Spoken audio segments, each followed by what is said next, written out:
Hello student, मैं अतुल पांडे आपका हार्दिक स्वागत करता हूं एक बार फिर से अपने चैनल पे। तो जैसे कि मैंने आपको कल बताया था कि मैं आपके लिए फिजिक्स के लेक्चर प्रोवाइड करवाऊंगा। तो मैंने 12th की अभी फिजिक्स उठाई है, उसका पहला चैप्टर है। देखते हैं आगे क्या होता है। ठीक है, ओके, फिर स्टार्ट करते हैं। चलो स्टार्ट करूंगा मैं कूलाम्स लॉ से। कूलाम्स लॉ हमारा क्या कहता है, देखो, it is stated that the magnitude of the electrostatic force between two charges is directly proportional to the product of the magnitude of two charges and inversely proportional of the square of the distance between them। मतलब कि अब क्योंकि मैं lecture provide कर रहा हूं आपको, तो मैं चाह रहा हूं कि दोनों जो हिंदी मीडियम और इंग्लिश मीडियम के स्टूडेंट हैं दोनों के लिए कवर किया जाए। मेरा पर्पस ये नहीं है कि मैं यूट्यूब से कुछ ऐसा, मेरा उद्देश्य है कि जो बोर्ड एग्जाम वाले कैंडिडेट हैं उनका हेल्प करी जाए। तो फिर उस हिसाब से मैं दोनों के लिए वीडियो बना रहा हूँ, तो दोनों कॉम्प्रोमाइज करके चलना, ठीक है। बट ऐसा हो सकता है कि कहीं पे हिंदी में मेरे को आता नहीं है, मैं ज्यादातर इंग्लिश में, वैसे मैंने 12th तो हिंदी तक करी है बट ग्रेजुएशन मेरी इंग्लिश में हो गई, इस वजह से फ्लो इंग्लिश में है। ठीक है, तो आगे चलते हैं। हिंदी वालों के लिए ध्यान से सुन लो। दो आवेशों के बीच लगने वाला बल उन दोनों आवेशों के मान के अनुक्रमानुपाती तथा उनकी बीच की दूरी के व्युत्क्रमानुपाती होता है। ये तथा है, तो आप ऐसा करो, एक बार स्क्रीनशॉट ले लेना सारे स्टूडेंट। आई होप आपने ले लिया होगा यहाँ पे। तो ठीक है, अब बात करते हैं किस चीज की। यहाँ पे हमारा क्या लिखा हुआ है, इट इज स्टेट, बात किस चीज की कर रहा हो, कूलाम लॉ में हमारे पास इलेक्ट्रोस्टैटिक फोर्स कर रहा है, और किस चीज की, बिटवीन टू चार्जेस। क्या कर रहा है बात, बिटवीन टू चार्जेस। ठीक है, तो अब two charge, suppose that let us consider two charges. First one is a Q1 and second one is a Q2। ठीक है, पहला चार्ज क्या लिया मैंने, Q1, दूसरा चार्ज लिया Q2, और इसकी बीच की डिस्टेंस क्या कंसीडर करके चलेंगे, ये है R। ठीक है, डायग्राम दिख रहा है, डायग्राम बना लेना आप लोग। ठीक है, Q1 और Q2 है, दो चार्जेस हैं हमारे पास, उनके बीच की डिस्टेंस है R। और हमें पता है कि चार्जेस होते हैं, पॉजिटिव चार्ज होता है, नेगेटिव चार्जेस होता है। बट यहां पर पॉजिटिव और नेगेटिव की बात नहीं कर रहा, ना अट्रैक्शन और रिपल्शन की बात कर रहा है। यहां पे बात कर रहा है वो किस चीज की, द मैग्नीट्यूड। ये सेकंड पॉइंट क्या हाईलाइट करोगे, मैग्नीट्यूड, ये वाला मैग्नीट्यूड की बात कर रहा है। तो अब अकॉर्डिंग टू स्टेटमेंट मैं क्या इसे ड्राइव करने की कोशिश कर रहा हूं, आप ध्यान से देखना। ठीक है, तो एक बार मैं हिंदी वाले को मिटा दूं, एक मिनट डस्टर ले लूं।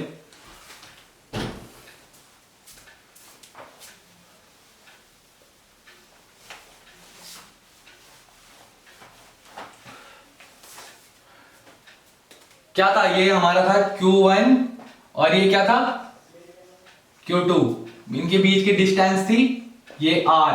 अब क्या, ये मैं स्टेटमेंट है, पहला स्टेटमेंट है कि यहां तक मैं इसे एक स्टेटमेंट मान के चल रहा हूं, ये यहां तक डायरेक्टली प्रोपोर्शनल तक। तो क्या बोल रहा, मैं इलेक्ट्रोस्टैटिक फोर्स को डिनोट कर रहा हूं किससे, F से। F is directly proportional to the two charges. Two charges कौन कौन थे, Q1 और Q2। मैंने क्या, प्रोडक्ट, अब प्रोडक्ट की बात करी है तो Q1 and Q2। Q2 product का मीनिंग होता है हिंदी वालों के लिए कि मल्टीप्लाई में होगा, दो चार्जों का जो मान आएगा इसका, अगर मैं Q1 और Q2 की मल्टीप्लाई या गुणा करके इसे रखूं तो Q1 और, अगर मैं Q1 और Q2 की गुणा करके करूंगा तो वो किस चीज के, इसके अनुक्रमानुपाती होगा, किसके, ये फोर्स है जो इलेक्ट्रोस्टैटिक फोर्स। ठीक है, बात करते हैं। ठीक है, एंड क्या, inversely proportional to the square of distance between them. मतलब अब इसे मैं इक्वेशन 1 मान के चलता हूं, इसे मान के चलूंगा सेकंड वाले को, दूसरी इक्वेशन। ठीक है, ये क्या है, इनवर्सली प्रोपोर्शनल है। इनवर्सली प्रोपोर्शनल मतलब व्युत्क्रमानुपाती, 1 अपॉन, और किसके, ये जो बीच की डिस्टेंस है ये वाली R, इसके बीच की जो डिस्टेंस है ये R के क्या है, स्क्वायर बोले तो वर्ग के व्युत्क्रमानुपाती, मतलब 1/r², मतलब क्या, इनवर्सली प्रोपोर्शनल है। ठीक है, इसे मान के चलूं इक्वेशन 2। आया समझ में सबको? ठीक है, फिर अब जब यहां तक ये बात आ गई तो मैं क्या करूंगा, अब इसे ऊपर वाले स्टेटमेंट को बिठा देता हूं। ठीक है, ये हमारा स्टेटमेंट बिठा दिया, इसे हिंदी में कूलाम का नियम भी बोलते हैं। आया समझ में? ठीक है, ये था हमारा डायग्राम, ये था हमारा Q1, ये था Q2, ये थी इसकी डिस्टेंस, ये R। अब बात करते हैं, इसको मैं इन दोनों इक्वेशन को एक फॉर्म में लिख सकता हूं, लिखूंगा डायरेक्टली, ऑब्वियसली बात है, ये अपॉन R के स्क्वायर में है, ये Q1 है, ये Q2 है।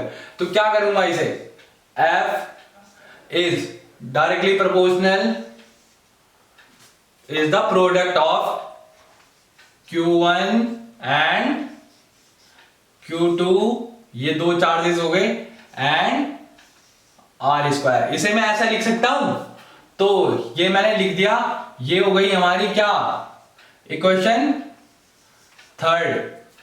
ठीक है, अब आप लोगों ने देखा होगा कि अगर हम ये जो प्रोपोर्शनल का साइन है, अगर इसे हटाते हैं, इस वाले को हटाएंगे, ये वाला प्रोपोर्शनल का साइन हटाते हैं, तो इक्वल टू के बाद क्या निकलेगा, कांस्टेंट निकलेगा। उस कांस्टेंट को हम क्या बोलेंगे, कूलाम कांस्टेंट। ठीक है, तो देखते हैं क्या होता है। ये F is equal to, directly proportional का साइन हटाया, कांस्टेंट लगाया, कांस्टेंट क्या होता है, कूलाम कांस्टेंट का C से डिनोट करते हैं कूलाम कांस्टेंट को। अब बात करते हैं ये दो चार्जेस, ये सेम ऐसे ही रहेगा, ये इसके साथ मल्टीप्लाई में होगा, और ये Q1 Q2 R², ये मैंने मल्टीप्लाई का साइन लगा दिया। ठीक है, मल्टीप्लाई का यहां है। ठीक है, अब C की हमें अगर बात करी जाए, C की वैल्यू क्या होगी, C की value generally in terms of, दूसरे टर्म में लिखें अगर हम C की वैल्यू, तो ये C की वैल्यू होती है F इक्वल टू 1/, C की वैल्यू है ये 1/4 pi epsilon not into Q1 Q2 upon R²। ठीक है, ये हमारा फॉर्म में निकल गया,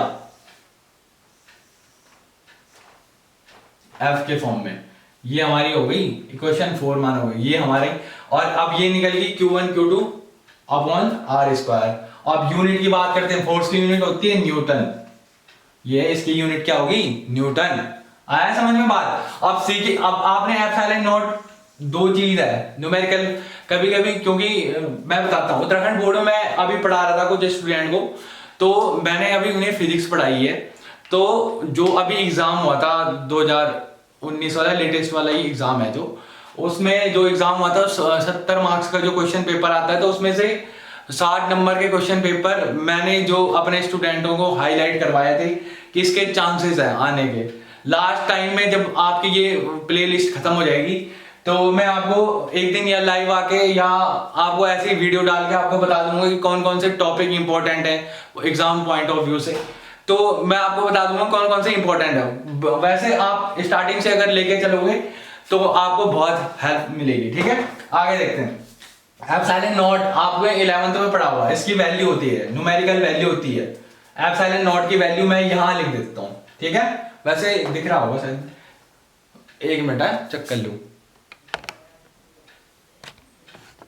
वेट, हाँ दिख रहा है। एप्सिलॉन नॉट की वैल्यू होती है, epsilon not equal to 8.85 into 10⁻⁻12, ये होती है एप्सिलॉन नॉट की वैल्यू।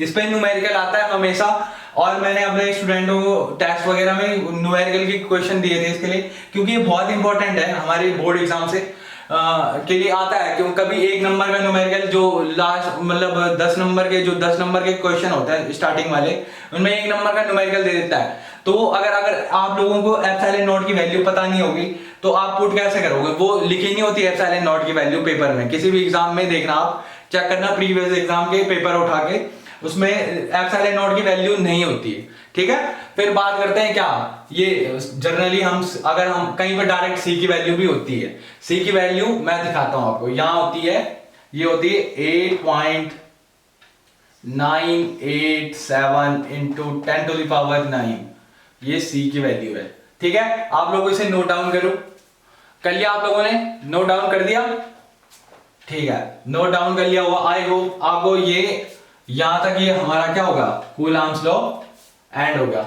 और मेरी आप सभी लोगों से रिक्वेस्ट है, ये वाली वीडियो उन सारे स्टूडेंट तक जानी चाहिए जिन्हें एक्चुअल में इसकी जरूरत है, इसीलिए आप लोग सारे इस चैनल को, इस वीडियो को ज्यादा से ज्यादा शेयर करो, ताकि मैं आपको ये क्लासेस कंटिन्यू चलाऊंगा और शाम तक 10th वालों की वीडियो अपलोड कर देता हूं। आप 10th और 12th वाले ये वाला, इसमें कंटिन्यू आपकी फिजिक्स की क्लास, साइंस की क्लास कंटिन्यू चलेगी। और मैं आपको, अगर आप लोगों का सपोर्ट रहा तो मैं आपको दूसरी क्लासेस भी प्रोवाइड करवाने की कोशिश करूंगा, ठीक है। और ये वीडियो, मेरा कोई उद्देश्य ऐसा नहीं है कि लोगों के लिए कि मैं वो करूंगा कि मतलब यूट्यूब में फेमस होना है, बट मैंने एक सोचा, अपना पैशन और एजुकेशन दोनों मिला के लगा रहा हूं, तो आप ज्यादा से ज्यादा उन लोगों तक शेयर करना। और मैं ये वाली वीडियो सेकंड टाइम रिकॉर्ड कर रहा हूं, क्योंकि कल मैं आपको कल ही ये वाली वीडियो कल देने वाला था, बट वो दूसरे हाई रिजोल्यूशन में हो गया था जो YouTube सपोर्ट नहीं कर रहा था, इसीलिए अभी बना रहा हूं। तो आप लोग देख लेना और आपको वीडियो मिल जाएगी इसी टाइम पे, आपको कल सुबह वीडियो मिल जाएगी दूसरी टॉपिक की, और ये 10th वालों के लिए शाम तक वीडियो मिल जाएगी। इसीलिए ये वाला लिंक आप सारे 10th और जितने भी बोर्ड एग्जाम वाले आपके जानने वाले हैं सबको शेयर करो, व्हाट्सएप, फेसबुक, हर जगह ग्रुप में डाल देना। क्योंकि मैंने यार सारे टीचरों की प्रॉब्लम देख के सोची है कि टीचर बहुत सारों के पास इंस्ट्रूमेंट नहीं होते, कई बात है, तो मेरे पास था, तो मैंने सोचा क्यों ना अपनी मिला के कुछ करा जाए। और जो स्टूडेंट देश के लिए कुछ करना चाहते हैं वो ज्यादा से ज्यादा शेयर करें, ठीक है। Thank you.